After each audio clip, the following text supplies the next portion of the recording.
श्री शिवपुराण रुद्र संहिता द्वितीय खंड अध्याय 17। ब्रह्माजी कहते हैं, मुने। उधर सती ने आश्विन मास के शुक्ल पक्ष की अष्टमी तिथि को उपवास करके भक्तिभाव से सर्वेश्वर शिव का पूजन किया। इस प्रकार नंदाव्रत पूर्ण होने पर नवमी तिथि को दिन में ध्यानमग्न हुई सती को भगवान शिव ने प्रत्यक्ष दर्शन दिया। उनका श्री विग्रह सर्वांग सुंदर एवं गौरवर्ण का था। उनके 5 मुख थे और प्रत्येक मुख में 3-3 नेत्र थे। भालदेश में चंद्रमा शोभा दे रहा था। उनका चित्त प्रसन्न था और कंठ में नील चिन्ह दृष्टिगोचर होता था। उनके 4 भुजाएं थी।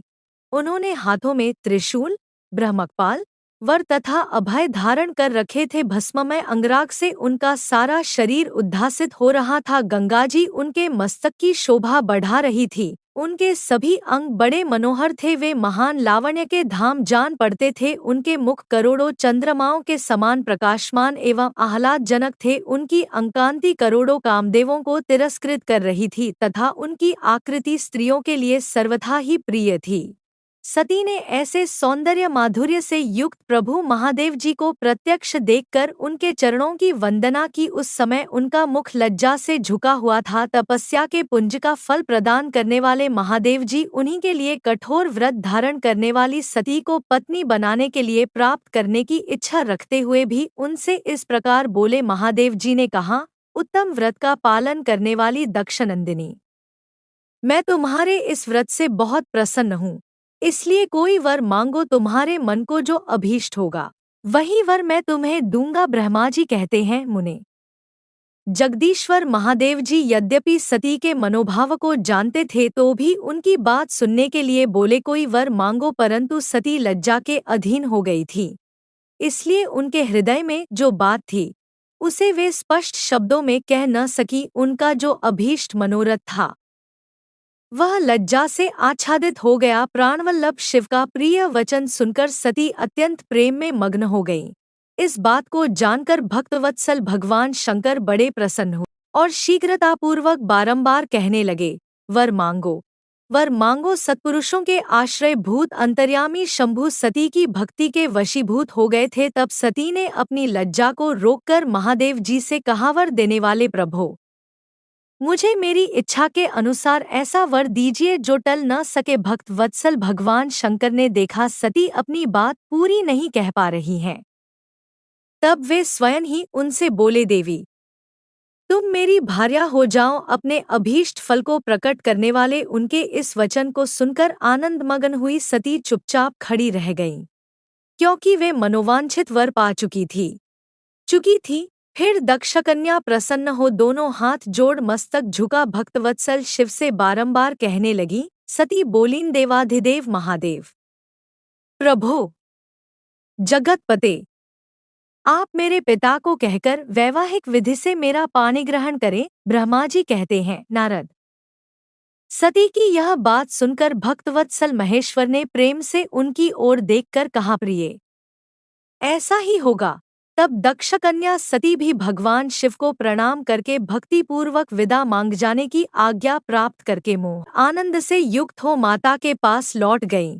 इधर भगवान शिव भी हिमालय पर अपने आश्रम में प्रवेश करके दक्षकन्या सती के वियोग से कुछ कष्ट का अनुभव करते हुए उन्हीं का चिंतन करने लगे। देवर्षि, फिर मन को एकाग्र करके लौकिक गति का आश्रय ले भगवान शंकर ने मन ही मन मेरा स्मरण किया। त्रिशूलधारी महेश्वर के स्मरण करने पर उनकी सिद्धि से प्रेरित हो मैं तुरंत ही उनके सामने जा खड़ा हुआ। तात हिमालय के शिखर पर जहाँ सती के वियोग का अनुभव करने वाले महादेव जी विद्यमान थे, वहीं मैं सरस्वती के साथ उपस्थित हो गया। देवर्षि, सरस्वती स्थित मुझे आया देख सती के प्रेमपाश में बंधे हुए शिव उत्सुकतापूर्वक बोले। शंभु ने कहा, ब्राह्मण, मैं जब से विवाह कार्य में स्वार्थ बुद्धि कर बैठा हूँ, तब से अब मुझे इस स्वार्थ में ही स्वत्वसा प्रतीत होता है। दक्षकन्या सती ने बड़ी भक्ति से मेरी आराधना की है। उसके नंदाव्रत के प्रभाव से मैंने उसे अभीष्ट वर देने की घोषणा की। ब्राह्मण, तब उसने मुझसे यह वर मांगा कि आप मेरे पति हो जाइए। यह सुनकर सर्वथा संतुष्ट हो मैंने भी कह दिया कि तुम मेरी पत्नी हो जाओ। तब दाक्षायणी सती मुझसे बोली, जगतपते, आप मेरे पिता को सूचित करके वैवाहिक विधि से मुझे ग्रहण करें। ब्राह्मण उसकी भक्ति से संतोष होने के कारण मैंने उसका वह अनुरोध भी स्वीकार कर लिया। विधाता तब सती अपनी माता के घर चली गई और मैं यहाँ चला आया, इसलिए अब तुम मेरी आज्ञा से दक्ष के घर जाओ और ऐसा यत्न करो जिससे प्रजापति दक्ष शीघ्र ही मुझे अपनी कन्या को दान कर दे। उनके इस प्रकार आज्ञा देने पर मैं कृतकृत्य और प्रसन्न हो गया तथा उन भक्तवत्सल विश्वनाथ से इस प्रकार बोला। मुझ ब्रह्मा ने कहा, भगवन शंभो, आपने जो कुछ कहा है उस पर भली भांति विचार करके हम लोगों ने पहले ही उसे सुनिश्चित कर दिया है। वृषभध्वज, इसमें मुख्यतः देवताओं का और मेरा भी स्वार्थ है। दक्ष स्वयं ही आपको अपनी पुत्री प्रदान करेंगे, किंतु आपकी आज्ञा से मैं भी उनके सामने आपका संदेश कह दूंगा। सर्वेश्वर महाप्रभु महादेव जी से ऐसा कहकर मैं अत्यंत वेगशाली रथ के द्वारा दक्ष के घर जा पहुंचा। नारद जी ने पूछा, वक्ताओं में श्रेष्ठ महाभाग विधाता, बताइए, जब सती घर पर लौट कर आईं तब दक्ष ने उनके लिए क्या किया? ब्रह्मा जी ने कहा, तपस्या करके मनोवांछित वर पाकर सती जब घर को लौट गईं तब वहां उन्होंने माता पिता को प्रणाम किया। सती ने अपनी सखी के द्वारा माता पिता को तपस्या संबंधी सब समाचार कहलवाया। सखी ने यह भी सूचित किया कि सती को महेश्वर से वर की प्राप्ति हुई है। वे सती की भक्ति से बहुत संतुष्ट हुए हैं।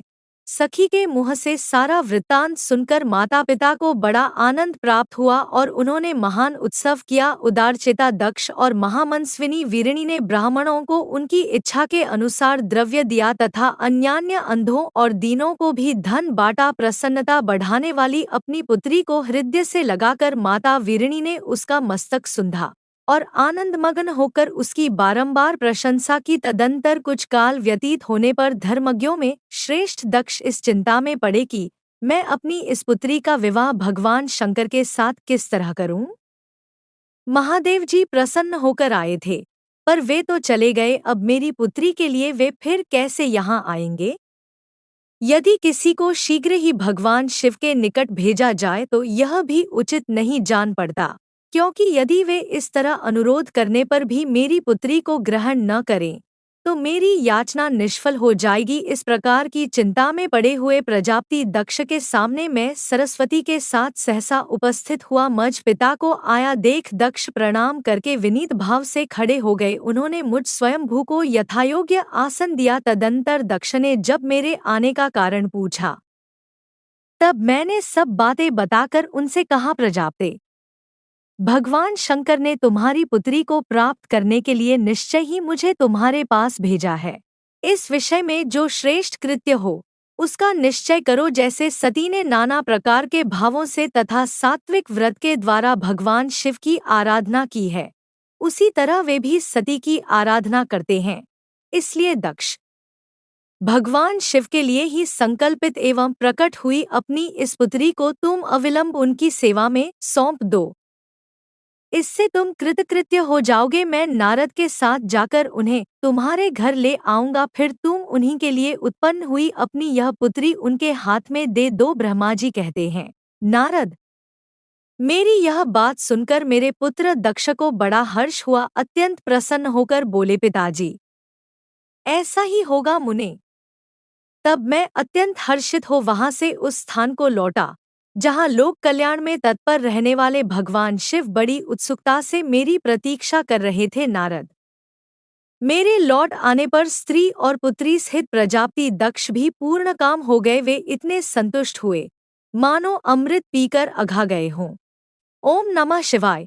शिव पुराण का 17वां अध्याय समाप्त हुआ। आगे का भाग सुनने के लिए please like, share, subscribe and press the bell icon.